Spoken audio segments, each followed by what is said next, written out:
Acute coronary syndrome या ACS एक ऐसी कंडीशन है जिसमें हृदय की मांसपेशियों में ब्लड फ्लो होने में रुकावट आती है, जो आगे जाकर मायोकार्डियल इन्फेक्शन या MI का कारण बनती है।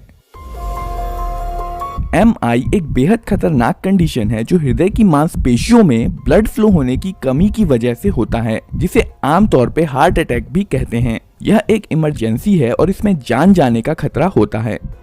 हमारा हृदय एक मस्कुलर ऑर्गन है जो शरीर के बाकी हिस्सों में ऑक्सीजन और न्यूट्रिएंट से भरपूर ब्लड को पंप करता है। इसमें 4 मुख्य चैम्बर्स होते हैं: right atrium, left atrium, right ventricle और लेफ्ट वेंट्रिकल। राइट एट्रियम में बॉडी से डीऑक्सीजनेटेड ब्लड एंटर करता है और राइट वेंट्रिकल इसे फेफड़ों में धकेल देता है। फेफड़ों में डीऑक्सीजनेटेड ब्लड ऑक्सीजन लेकर लेफ्ट वेंट्रिकल में एंटर करता है। लेफ्ट वेंट्रिकल हृदय का मेन पंपिंग चैम्बर है और यह कॉन्ट्रैक्ट होकर एओर्टा के जरिए शरीर के बाकी हिस्सों में ऑक्सीजन से भरपूर ब्लड पंप करता है। पर आपके शरीर के बाकी हिस्सों की तरह हृदय को भी ठीक से काम करने के लिए ऑक्सीजन युक्त ब्लड की जरूरत होती है और इसे ऑक्सीजन पहुंचाने का काम करती हैं कोरोनरी आर्टरीज। कई सारी छोटी छोटी कोरोनरी आर्टरीज एओर्टा से जुड़ी हुई होती हैं और हृदय की मांसपेशियों को आवश्यक ऑक्सीजन और न्यूट्रिएंट सप्लाई करती हैं। एक्यूट कोरोनरी सिंड्रोम में इन्हीं कोरोनरी आर्टरीज में ब्लॉकेज हो जाता है, जिसकी वजह से हृदय की मांसपेशियों में सप्लाई होने वाले ब्लड में रुकावट आ जाती है। ऐसा अक्सर एथेरोस्क्लेरोसिस प्लाक यानी कोरोनरी आर्टरीज में फैट, कोलेस्ट्रॉल या अन्य किसी चीज के जमा हो जाने से, या कोरोनरी स्पैज्म यानी कि आर्टरीज में ऐंठन आ जाने से, या फिर कोरोनरी आर्टरी डाइसेक्शन यानी कि आर्टरी के फट जाने की वजह से होता है।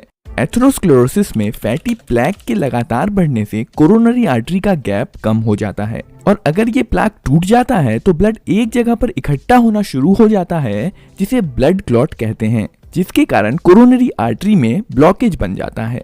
आमतौर पर ब्लड क्लॉट हो जाने की वजह से ही कोरोनरी आर्टरी में ब्लॉकेज होता है।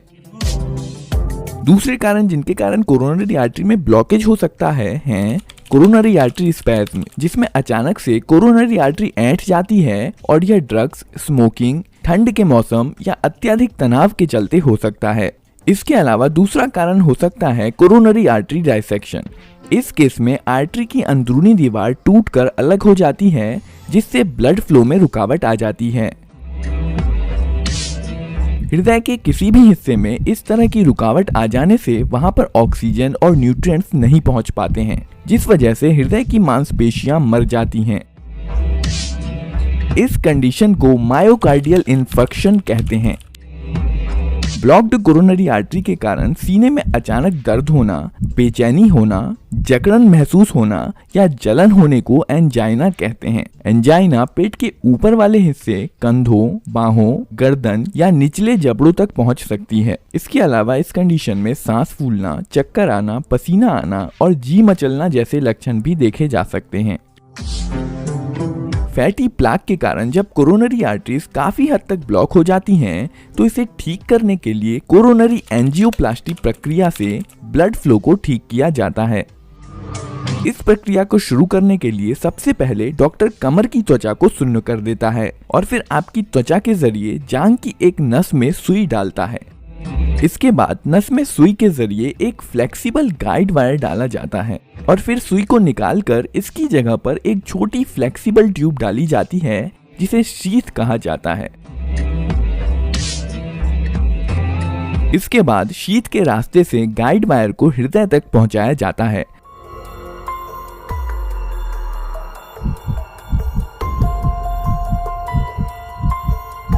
और इस गाइड वायर के ऊपर से एक फ्लेक्सिबल ट्यूब, जिसे कैथेटर कहा जाता है, कोरोनरी आर्टरीज तक पहुंचा दिया जाता है। इस दौरान पेशेंट को थोड़ा दबाव महसूस हो सकता है, लेकिन उसे दर्द नहीं होगा।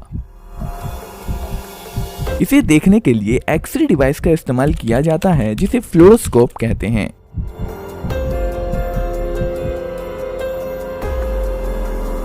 इस पॉइंट पर डॉक्टर गाइड वायर को निकाल देता है। इसके बाद डॉक्टर कैथेटर के टिप को कोरोनरी आर्टरी के अंदर डाल देता है और जांच करने के लिए आर्टरी में एक खास तरह के डाई को डालता है। डाई डालने पर आर्टरी में किसी भी ब्लॉकेज को आसानी से देखा जा सकता है। अगर काफी बड़ा ब्लॉकेज दिखाई पड़ता है तो डॉक्टर आर्टरी के अंदर एक गाइड वायर को डाल देता है और वायर के ऊपर से कैथेटर को ब्लॉकेज वाली जगह पर ले जाता है।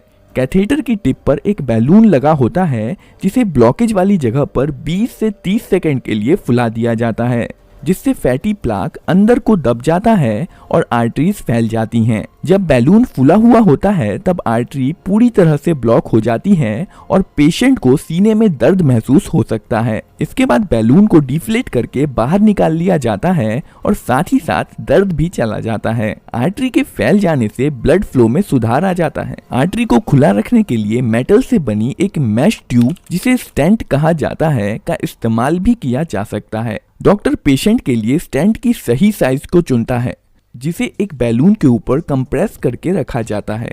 स्टेंट को उसी गाइड वायर के जरिए आर्टरी तक ले जाया जाता है। बैलून को फुलाए जाने पर बैलून पर रखा स्टेंट भी खुल जाता है और अपनी जगह पर लॉक हो जाता है। बैलून वाले कैथेटर को बाहर निकालने के बाद स्टेंट कोरोनरी आर्टरी